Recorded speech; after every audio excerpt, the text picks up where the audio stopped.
This video covers the composition process for general cases of non-concurrent system of forces. The composition process is explained in detail with the help of a sample problem. The process of finding out the magnitude and direction of the resultant is similar to concurrent forces as explained in earlier video. Establishing the line of action requires clear understanding of some basic principles on moment of forces like Varignon's theorem. Those principles are also explained in detail for a better understanding.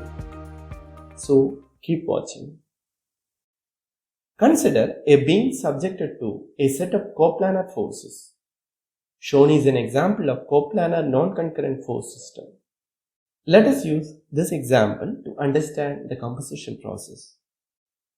Again, the first step is to split individual forces into horizontal and vertical components.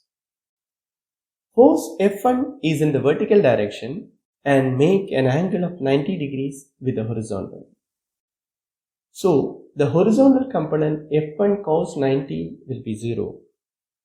The vertical component F1 sin 90 will be F1 itself.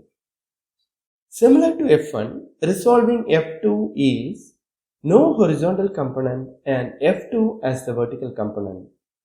F3 can be resolved into F3 cos theta as the horizontal component and F3 sin theta as the vertical component. With this, sigma Fx will be F3 cos theta acting towards left, and sigma Fi will be F1 plus F2 plus F3 sin theta acting downwards. Magnitude of the resultant will be square root of sum of squares of sigma Fx and sigma Fi. Again, tan theta will be sigma Fi divided by sigma Fx. Graphically, the diagonal of the parallelogram represents the resultant in magnitude and direction. This could be acting anywhere on the beam, and further calculations are required to establish the line of action of the resultant and completely define the final resultant. Prior to that, let us discuss two fundamental principles regarding moment of forces.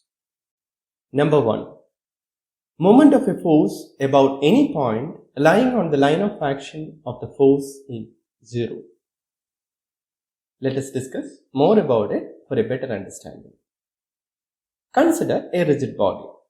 The line of action of F1 is at a perpendicular distance of d1 from moment center. The force will be generating an anticlockwise moment of F1 times d1 about the moment center C.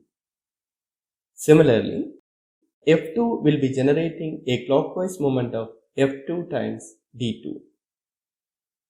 But for force F3, the line of action of the force passes through the moment center, and so the lever arm is 0 and no moment will be generated.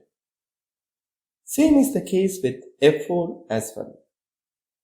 So, moment of a force about any point lying on the line of action of the force is 0. Number 2. Varignon's theorem. The algebraic sum of moments of a system of coplanar forces about a moment center is equal to moment of their resultant about the same moment center. Let us make it more clear with the help of examples. We will start with a simple collinear system. The moment center has a perpendicular distance of 10 meters from the line of action of the forces. Algebraic sum of moments generated by individual force components will be 8 times 10 plus 5 times 10 minus 4 times 10, which is 90 kilonewton meter. For collinear forces, resultant would be algebraic sum of components, and so magnitude of resultant will be 8 plus 5 minus 4, which is 9 kilonewton, and the moment generated will be 9 times 10, that is 90 kilonewton meter. So, algebraic sum of moments generated by individual force components is equal to moment generated by the resultant force about the same moment center. Now, let us review the case of concurrent forces. Force F1 and F2 has a resultant of R. The assumed moment center C is at a perpendicular distance of d1 from force F1 and d2 from force F2. Algebraic sum of moments generated by component forces will be F1 times d1 plus F2 times d2. Assume the line of action of the resultant has a perpendicular distance of dr from the moment center. Moment generated by the resultant about the same moment center will be r times dr. As per Varignon's theorem, F1 times d1 plus F2 times d2 will be equal to r times dr. This can be utilized to estimate the perpendicular distance of the resultant with respect to an assumed location. Let us come back to our earlier discussion on estimating the line of action of the resultant force for non-concurrent system of forces. Assume a moment center C at a distance d from force F2. Also, the resultant has a perpendicular distance of dr from the moment center C. As per Varignon's theorem, F1 times L1 plus D plus F2 times D minus F3 sin theta times L2 minus D will be equal to resultant R times dr. As the line of action of F3 cos theta is passing through the moment center, moment generated by the same will be 0 and so not included in the equation. D represents the distance to the moment center from the line of action of force F2. The equation is valid for any chosen location of the moment center. The Leverham values to be considered accordingly. dr is the only unknown in the equation and the same can be easily estimated. dr is equal to sigma m divided by r.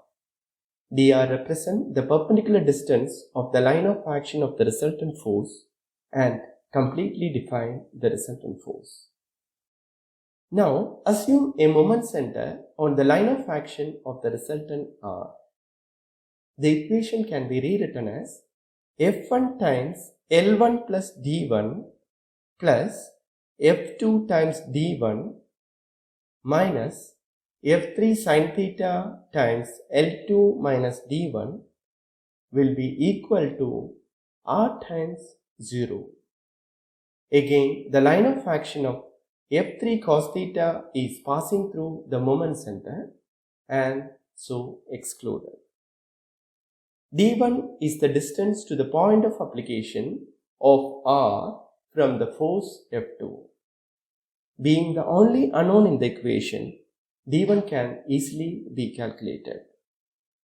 Now, we have seen the process of estimating magnitude, direction and point of application of the net resultant force in a non-concurrent system of forces.